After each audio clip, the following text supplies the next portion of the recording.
Hello అండి, క్విక్గా చేసే లంచ్ బాక్స్ పిల్లల కోసం కిచిడి ఎలా చేయాలో ఒకసారి సింపుల్ అండ్ ఈజీగా చూపిస్తాను. ఒకసారి ట్రై చేసేయండి. ఫుల్ వీడియో కూడా కింద ఇచ్చాను, ఒకసారి చెక్అవుట్ చేయండి. ఫస్ట్ డైరెక్ట్గా కుక్కర్ పెట్టేసుకొని దాంట్లో తగినంత ఆయిల్ వేసుకొని పోపు దినుసులు కూడా యాడ్ చేసుకొని రెడ్ మిర్చి and onions and green chilli కూడా యాడ్ చేసుకొని కొంచెం ఫ్రై అయిపోయిన తర్వాత అండ్ క్యారెట్స్ కొంచెం బీన్స్ కూడా యాడ్ చేసుకొని కొంచెం ఫ్రై చేసుకోవాలి. అండ్ అవి కొంచెం ఫ్రై అయిపోయిన తర్వాత ఆలు ముక్కలు కూడా ఫ్రై చేసుకోవాలి.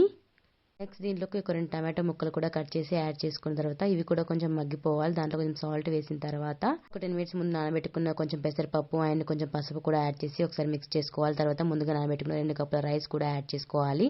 అండ్ ఒక్క నిమిషం ఇది కూడా ఫ్రై చేసుకున్న తర్వాత బాగా మరిగించిన వాటర్ని ఒక 6 కప్పుల వరకు యాడ్ చేసుకొని కుక్కర్ మూత పెట్టేసుకోవాలి.